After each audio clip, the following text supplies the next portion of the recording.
بسم اللہ الرحمن الرحیم۔ یہ سورۃ الاحزاب کا رکوع نمبر 5 ہیں،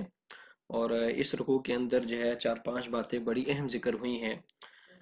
سب سے پہلی بات تو یہ ہے کہ اس میں مسلمان مردوں اور مسلمان عورتوں کی چند صفات ذکر کی گئی ہیں، اور اس کے اوپر جو ان صفات کو اپنائے گا ان صفات کے اوپر اللہ تبارک و تعالیٰ کی طرف سے انعامات کا اعلان کیا گیا ہے۔ اور دوسری بات یہ ہے کہ اگلی آیت کے اندر کسی بھی مسلمان مرد اور مسلمان عورت کے لیے یہ جائز قرار نہیں دیا گیا کہ جب اللہ اور اس کا رسول کوئی فیصلہ کر دیں تو کوئی مسلمان مرد اور عورت اس فیصلے سے حکم عدولی کرے۔ اور تیسری بات یہ ہے کہ جس طرح کہ سورت کے شروع میں عرض کیا تھا کہ منہ بولے بیٹے کی طلاق یافتہ جو بیوی ہے اس سے شادی کرنا جاہلیت میں اچھا نہیں سمجھا جاتا تھا، تو نبی کریم صلی اللہ علیہ وسلم نے عملی طور پر اس رسم کا خاتمہ کیا اور اس رکوع میں اس کا ذکر ہے۔ اور اسی رکوع میں ایک واحد صحابی ہیں جن کا قرآن مجید میں ذکر ہے، حضرت زید بن حارثہ، صرف انہی کا نام جو ہے لیا گیا ہے پورے قرآن مجید میں، اور اس رکوع میں ان کا نام آیا ہے۔ اور ساتھ ہی اس رکوع میں خاتم النبیین یعنی نبی کریم صلی اللہ علیہ وسلم کے خاتم النبیین ہونے پر، یعنی نبی کریم صلی اللہ علیہ وسلم آخری نبی ہیں، اس کے اوپر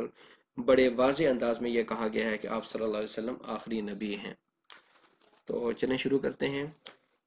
ان المسلمین والمسلمات، بے شک فرما بردار مرد، والمسلمات اور فرما بردار عورتیں،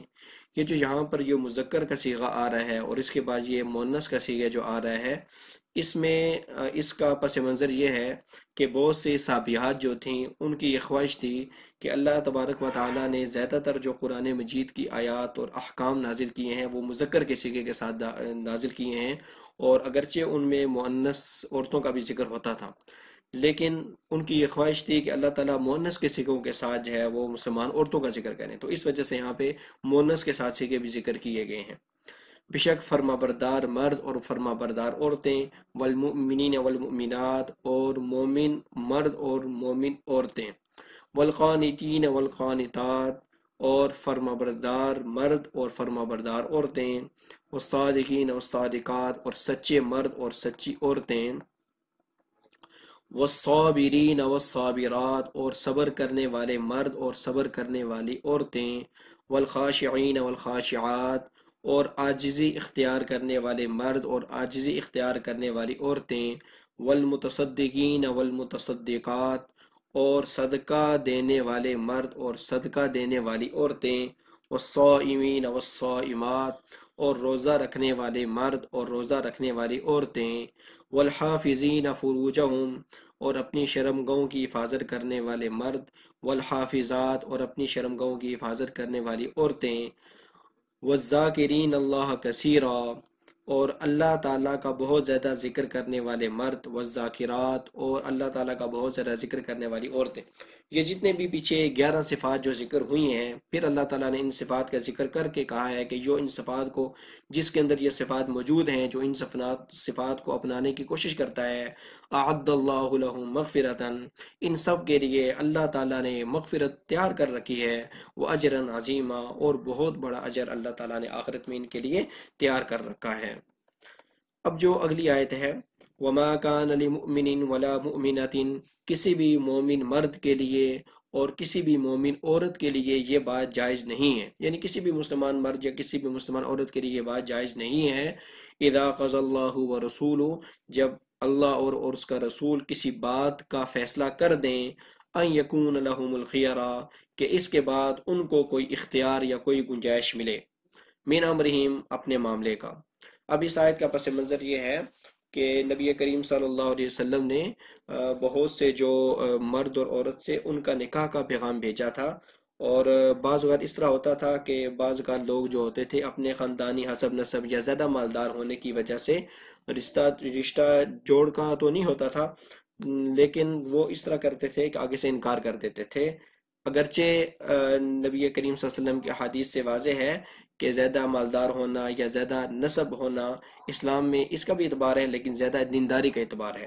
تو نبی کریم صلی اللہ علیہ وسلم نے بہت سے صحابہ کا اس طرح رشتہ بھیجا، تو آگے سے انہوں نے اس کو پسند نہیں فرمایا، تو جب یہ آیت نازل ہوئی تو اس کے بعد انہوں نے پھر اس کی اجازت دے دی اور پھر نکاح کے لیے راضی ہو گئے۔ تو اس کا یہ فیصلہ، اس کا یہ پس منظر ہے۔ اور اسی میں جو ہے نا نبی کریم صلی اللہ علیہ وسلم کے منہ بولے بیٹے تھے حضرت زید بن حارثہ، انہوں نے اپنی پھوپھی زاد بہن کے پاس نکاح کا پیغام بھیجا تھا، اور شروع میں انہوں نے بھی خاندانی حسب نسب قریش کا کہہ کر آگے سے کوئی اچھا اس کو محسوس نہیں کیا، لیکن جب یہ آیات نازل ہوئیں تو پھر انہوں نے نکاح پر کرنے پر وہ راضی ہو گئے۔ وہ پھر آگے اس کا ذکر آ گیا ہے کہ کس طرح ان کی آپس میں نہیں بن سکی اور آپس میں پھر ان کی طلاق ہو گئی، اور اللہ تعالیٰ نے پھر جاہلیت کی رسم کو ختم کرنے کے لیے نبی کریم صلی اللہ علیہ وسلم کو یہ حکم دیا کہ آپ اپنے منہ بولے بیٹے کی طلاق یافتہ بیوی سے شادی کر لیں تاکہ جاہلیت کی رسم ختم ہو جائے۔ وَمَن يَعْصِ اللَّهَ وَرَسُولَهُ، اور جو اللہ اور اس کے رسول کی نافرمانی کرے گا، فَقَدْ ضَلَّ ضَلَالًا مُبِينًا، تو بے شک وہ بہت زیادہ کھلی گمراہی میں پڑ گیا۔ یعنی جب اللہ اور اس کا رسول کسی بات کا فیصلہ کر دیں گے، اگرچہ یہ اس کا جو پس منظر ہے وہ خاص ہے، لیکن اب ہر مسلمان کے لیے یہ بات جائز نہیں ہے کہ نبی کریم صلی اللہ علیہ وسلم نے جو بات فیصلہ کر دی ہو وہ اس کے خلاف کرے۔ تو اللہ اور اس کے رسول کی مخالفت جائز نہیں ہے کسی بھی مسلمان کے لیے۔ وَإِذْ تَقُولُ لِلَّذِي أَنْعَمَ اللَّهُ عَلَيْهِ وَأَنْعَمْتَ عَلَيْهِ، اور جب آپ کہہ رہے تھے اس شخص کو جس پر اللہ نے انعام کیا تھا، وَأَنْعَمْتَ عَلَيْهِ، اور آپ نے بھی انعام کیا تھا، أَمْسِكْ عَلَيْكَ زَوْجَكَ، کہ اپنی بیوی کو اپنے پاس روکے رکھو، وَاتَّقِ اللَّهَ، اور اللہ تعالیٰ سے ڈرتے رہو۔ یہاں پر وہ حضرت زید بن حارثہ ہیں، اور انہی کا ذکر ہو رہا ہے کہ اللہ تعالیٰ نے بھی ان پر انعام کیا تھا، یعنی اللہ تعالیٰ نے ان پر یہ انعام کیا تھا کہ انہیں نبوت کی گود میں بھیج دیا، اور نبی کریم صلی اللہ علیہ وسلم نے ان پر یہ انعام کیا تھا کہ ان کو آزاد کر کے یہ اعلان کر دیا کہ یہ میرے منہ بلے بیٹے ہیں، اور لوگوں نے پھر ان کو زید بن محمد کہنا شروع کر دیا تھا۔ تو یہ نبی کریم صلی اللہ علیہ وسلم کا ان پر احسان تھا۔ اور جب آپ صلی اللہ علیہ وسلم نے اپنی پھوپھی زاد بہن کے ساتھ ان کی شادی کرائی، تو شروع میں تو انہوں نے انکار کیا، اور بعد میں پچھلی آیت کی وجہ سے پھر انہوں نے راضی ہو گئے ان کی نکاح کرنے پر، تو ان کی آپس میں صحیح بن نہیں سکی۔ تو چونکہ یہ آزاد کردہ غلام تھے اور وہ ایک بڑے قریش خاندان کی عورت تھیں، تو آپس میں ان کی کوئی اچھی انڈرسٹینڈنگ نہیں ہو سکی۔ تو انہوں نے ایک مرتبہ مشورہ کیا کہ میں کیا کروں، تو نبی کریم صلی اللہ علیہ وسلم نے ان کو یہ مشورہ دیا کہ امسک علیک زوجک، یعنی اپنی بیوی کو اپنے پاس روکے رکھو، یعنی طلاق نہ دو، اور اللہ تعالیٰ سے ڈرتے رہو، یعنی اللہ تعالیٰ سے ڈر کے ایک دوسرے کے حقوق کو ادا کرتے رہو۔ وَتُخْفِي فِي نَفْسِكَ مَا اللَّهُ مُبْدِيهِ وَتَخْشَى النَّاسَ، اور آپ اپنے دل میں وہ بات چھپا رہے تھے جس کو اللہ تعالیٰ عنقریب ظاہر کرنے والا تھا، وَتَخْشَى النَّاسَ، اور آپ لوگوں سے ڈر رہے تھے۔ اب یہاں پر یہ ہے کہ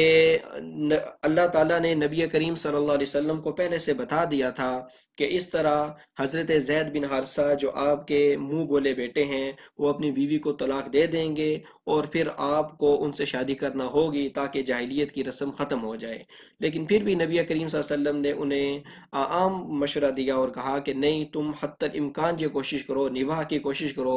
آپس میں میاں بیوی ایک دوسرے کے حقوق ادا کرو تاکہ طلاق کی نوبت نہ آئے۔